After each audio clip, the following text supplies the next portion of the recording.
Martine, la nuit de Noël. Lu par Anne. L'hiver, le soleil se lève tard, se couche tôt.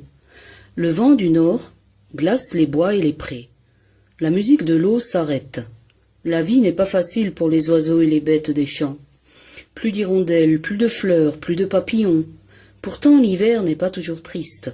Sous la neige, les toits, les arbres, la campagne, tout est blanc. Noël approche. Papa, Martine et Jean sont en vacances. Nous allons essayer la luge sur la pente de la colline. Comment va-t-on s'arrêter demande Patapouf. Attention les enfants, tenez-vous bien. Le soir, la famille se réunit auprès de l'âtre. Quand j'étais enfant, dit papa, l'hiver commençait tôt. Le gel prenait vite.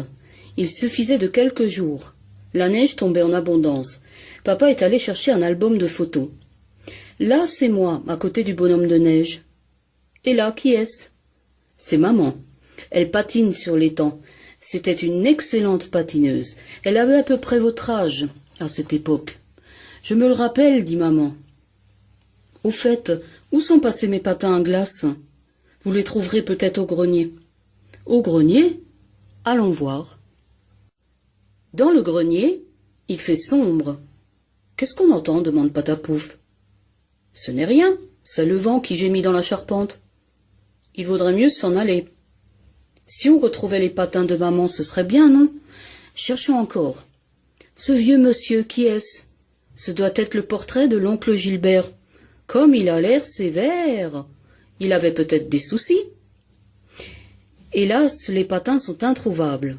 C'est l'heure d'aller au lit, Martine. Dehors, la nuit scintille. La nuit se lève à l'horizon. Dormir, dormir, facile à dire.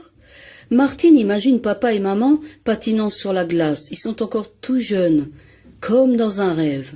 Ah, si j'avais des patins, soupire Martine. Le lendemain matin, Martine a décidé de s'adresser au Père Noël. Lui téléphoner? Où donc? À quel numéro? Dans l'annuaire, il est indiqué « Le Père Noël ». Grand choix de jouets anciens et modernes. Téléphonez au 00 11 22 33. Quel drôle de numéro. Essayons quand même. Allô? Allô, le Père Noël? M'entendez-vous? Je suis le répondeur automatique. Le Père Noël est absent. Laissez-moi votre message. J'aimerais recevoir des patins à glace pour Noël, s'il vous plaît. Tout à coup, on frappe à la porte. C'est François, il est hors d'haleine. Martine, Jean, au secours, venez vite. Que se passe-t-il? Patapouf est tombé à l'eau, il va se noyer. Martine et Jean suivent François jusqu'à l'étang. Je passais à bicyclette, j'ai vu le chien poursuivre une mouette sur la glace, explique François. J'ai crié « Patapouf, reviens, reviens !» Il n'a rien voulu entendre. La glace était trop fragile, elle a craqué. Patapouf est passé au travers. Le pauvre! Comment le tirer de cette mauvaise posture? Sautons dans la barque. Il faut lui tendre une rame. Donnez-moi l'épuisette, dit Martine. On ramène l'imprudent sur la terre ferme. Il ne bouge plus. Patapouf! Patapouf! Il ne reconnaît même plus la voix de sa maîtresse. C'est comme s'il n'entendait rien. Vous croyez qu'il est mort? Mais non, il respire un peu. Il a dû avaler une fameuse tasse. Ne restez pas là comme ça, supplie Martine. On devrait lui faire le bouche à bouche, ou bien le suspendre la tête en bas. Il faudrait plutôt le frictionner. Ça va le réchauffer, dit François. Et maman n'est pas à la maison, papa non plus. Courons chercher de l'aide. Tout seul, on n'y arrivera jamais. En chemin, les enfants arrivent devant un château. Ils aperçoivent une tour, une galerie à l'étage et, au-dessus de la porte, une lanterne. Un château? Non, plutôt une ferme. Il y a une vitre fêlée à cette fenêtre. Et ce traîneau, à quoi peut-il servir? Qui donc habite cette grande maison? Frappe toujours, on verra bien. Y a-t-il quelqu'un? On dirait que non. S'il vous plaît, ouvrez-nous. On ne peut pas attendre. Ce petit chien est très malade. À vrai dire, la porte n'est pas tout à fait fermée.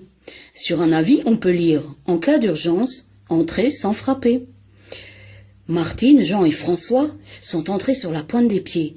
Martine a déposé Patapouf sur le sol couvert de paille. Avec une poignée de foin, elle frictionne le petit chien pour le ranimer au plus vite. « Je me sens beaucoup mieux, dit Patapouf. C'est vrai qu'il a l'air de reprendre vigueur.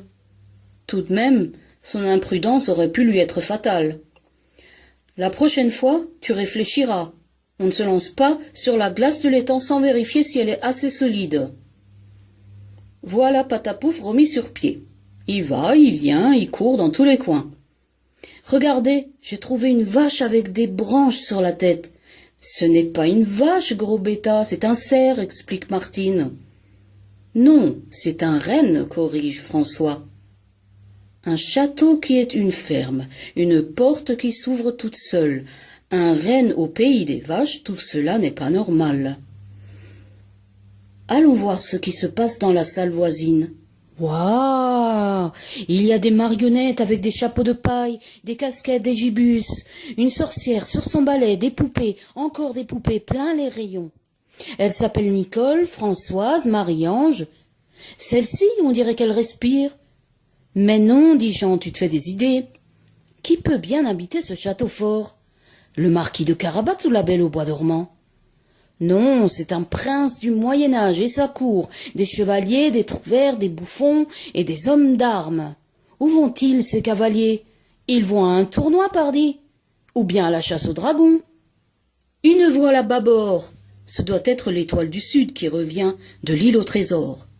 Peut-être que ce voilier transporte des pierres précieuses, de l'or, de l'ivoire. Tout le monde sur le pont. Hissez le pavillon noir, ça va chauffer, les gars. Qu'est-ce que le pavillon noir? Demande Patapouf. C'est le drapeau des pirates. Non mais, dit Martine, vous rêvez ou quoi? Ces maquettes appartiennent aux propriétaires de la ferme. On se croirait chez un marchand de jouets. Ces paquets sont prêts à être expédiés. Ils portent même des étiquettes.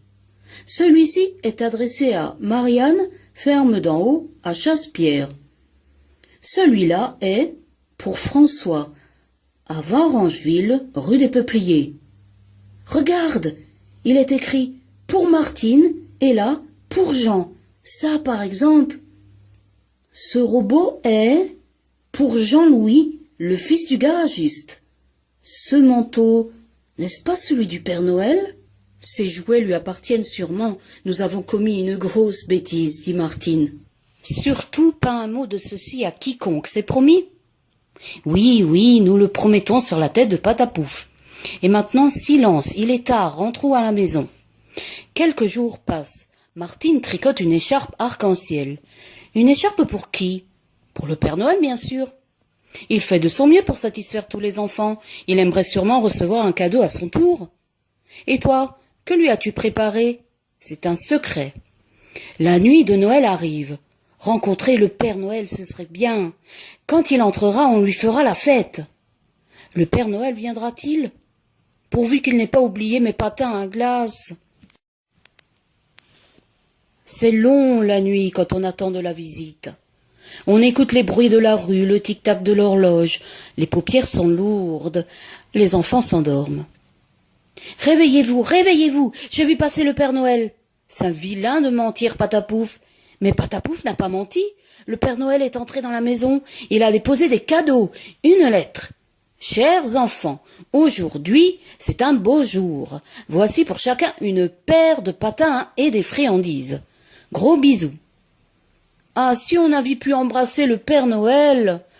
L'hiver annoncé par Monsieur Météo arrive à pic. Une saison vraiment exceptionnelle. Il gèle dur, sec et profond. Non, Patapouf ne mettra pas les pieds sur la glace. Plus jamais. Martine essaie de patiner. Pas facile. Sur la photo, maman glissait avec tant de grâce et de légèreté.